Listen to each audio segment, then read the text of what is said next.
મારી ચેનલ હસુ પટેલમાં આપનું સ્વાગત છે। મઠરી બનાવવા માટે મેં અહીં 200 ગ્રામ મેંદાનો લોટ લીધો છે અને થોડું હૂંફાળું ઘી લઈ તેનું આપણે મોણ આપીશું।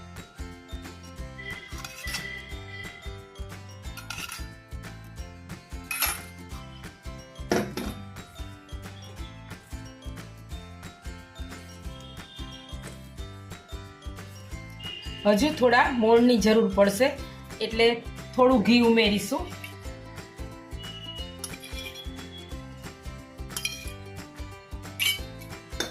બધું સારી રીતે મિક્સ કરી લેશું। અહીં આપણું મોણ છે તે બરોબર થઈ ગયું છે। આ રીતે આમ જોઈએ તો મુઠ્ઠી પડતું મોણ થાય એ રીતે મોણ આપવાનું છે અને તેને ટચ કરતા તે તરત છૂટું પડી જાય આ રીતનું મોણ આપવાનું છે। લોટમાં આપણે 1 ચમચી તલ ઉમેરીશું અને સારી રીતે મિક્સ કરી લેશું।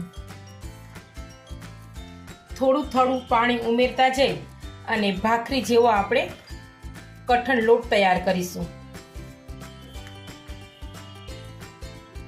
અહીં ભાખરી જેવો કઠણ લોટ તૈયાર થઈ ગયો છે।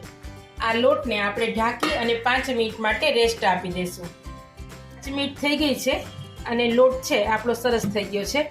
તેમાં લોટમાંથી એક લુઓ લઈ લેશું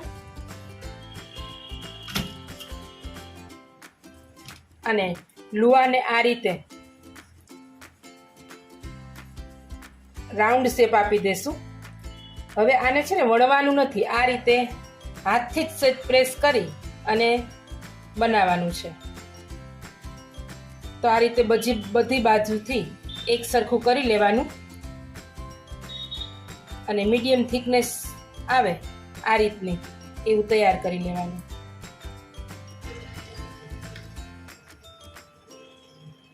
ઘણા લોકો છે એ વણીને પણ મઠરી તૈયાર કરતા હોય છે, પણ આ રીતે મઠરીને તૈયાર કરવાથી એમનું રિઝલ્ટ છે તે સારું આવે છે।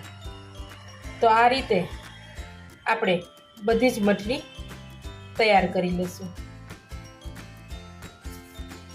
આ રીતે બધી જ મઠરીને આપણે તૈયાર કરી લીધી છે। મઠરી તેલમાં નાખીએ ત્યારે ફૂટે નહીં તે માટે તેમાં આપણે નાના નાના હોલ કરી લેશું। આ રીતે બધી જ મઠરીમાં આપણે હોલ કરી લેવાના છે।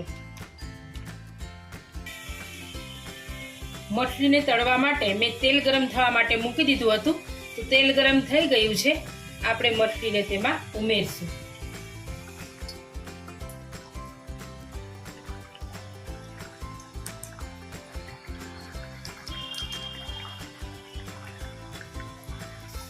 શરૂઆતમાં આપણે ગેસની ફ્લેમ છે તે મીડિયમ રાખવાની છે અને પછી સ્લો ફ્લેમ પર જ આપણે મઠરીને તળવાની છે। મારી ચેનલમાં નવા હોય તો મારી ચેનલને સબસ્ક્રાઈબ કરજો અને આ વિડીયો લાઈક અને શેર કરજો। મઠરીનો કલર આ રીતે બ્રાઉન ઉપર આવે એટલે આપણે તેમાં તેલમાંથી લઈ અને ડીશમાં કાઢી લેવાનું। બધી જ મઠરીને આ રીતે આપણે તળી લેશું। અહીં ચાસણી માટે મેં 150 ગ્રામ ખાંડ લીધી છે। તેમાં ખાંડ ડૂબે એટલું પાણી ઉમેરી અને આપણે ચાસણી તૈયાર કરીશું। ચાસણી લેતી વખતે ગેસની ફ્લેમ છે તે સ્લો રાખીશું। ચાસણી છે આપણે આ રીતની ઘાટી લેવાની છે। આ રીતની ઘાટી ચાસણી તૈયાર થાય ત્યાં સુધી આપણે બનાવવાની છે। ચાસણી તૈયાર થઈ ગઈ છે, આપણે ગેસની ફ્લેમ બંધ કરી દેશું। ચાસણીમાં થોડા તલ ઉમેરીશું અને તરત જ આપણી મઠરી છે તળેલી તે ઉમેરી દેશું।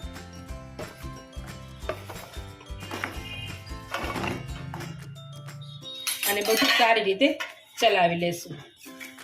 બધી જ મઠરી છે તેમાં આપણી ચાસણી છે કોટ થઈ જાય તે રીતે ચલાવી લેશું। મઠરીને આપણે 2-3 મિનિટ માટે રહેવા દીધી હતી।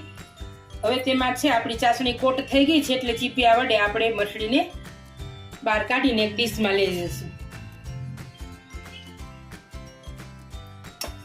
આ રીતે બધી જ મઠરીને આપણે ડીશમાં ગોઠવીને તૈયાર કરી દઈશું। બધી જ મઠરીને ચાસણીથી કોટ કરી અને આપણે ડીશમાં લઈ લીધી છે। હવે તેને બિલકુલ ઠંડી થવા દેશું અને ત્યાર પછી એને સર્વ કરીશું.